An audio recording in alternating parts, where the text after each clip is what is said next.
Hello everyone, my name is Maria Fennessy and I'm absolutely delighted to be part of the team at Music Generation Tipperary. I'm going to talk about a little piece called Cloud 9 by James Ray, and with this piece it really does require an awful lot of interpretation and lots of musicality.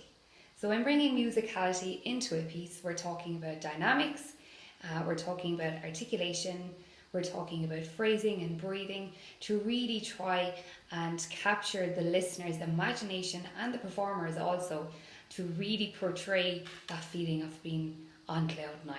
So I'm going to demonstrate it without dynamics first and with some subtle articulation.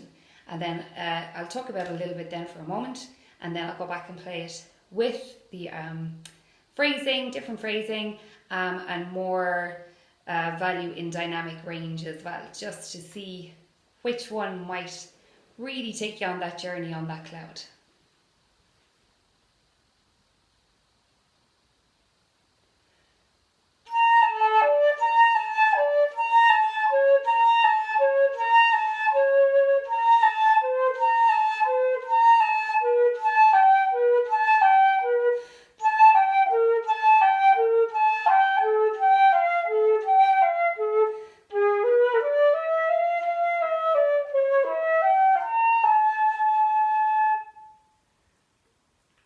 So in that short little extract, you could hear that I did have some interesting articulation. Most of it is legato, which is slurred, and gives that smoothness and the scent of that cloud floating along, which is what I was trying to achieve.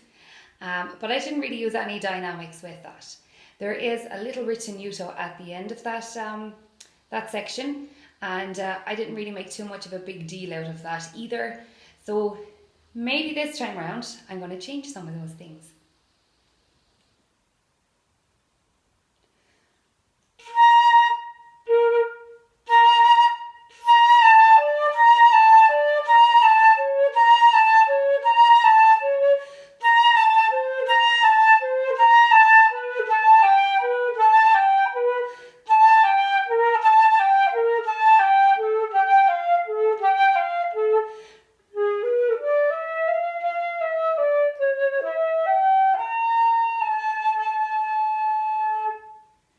So already you can even feel that there's a difference to the music at that point.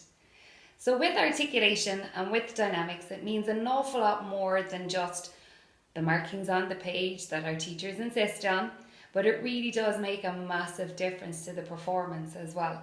It kind of encaptures your imagination, and it brings it that little bit further as well. This piece is repetitive in style, and as you heard at the start of my second extract there, I wasn't very happy with how my first note sounded. So I needed to get that good and strong before I continued on. So you heard me playing it a couple of times. Now in practice, that would pretty much be the normal thing to do.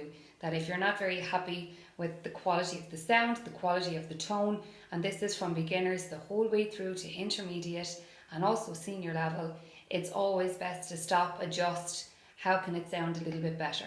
And that's what we're always driving for, always achieving for. How can it sound better? How can I make it sound a little bit more interesting? And how can I make little subtle changes to try and develop all these things that will be useful in other pieces that I'm going to come across as I go along. Also, there's quite an interesting figure towards the end of this one. So there's a real change of thought. Is it going to rain? And that extract begins like this.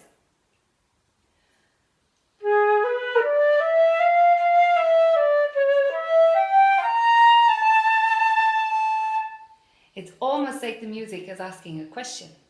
Is it going to rain? Or perhaps it's a case of, oh, was that a rainbow I saw over there through the clouds?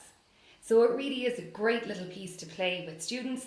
It's a really fun one. I really enjoy playing it after I've had some of my own practice time. I like to play it myself just because I think it's full of fun and mystery, and it really does take you on that journey through the clouds.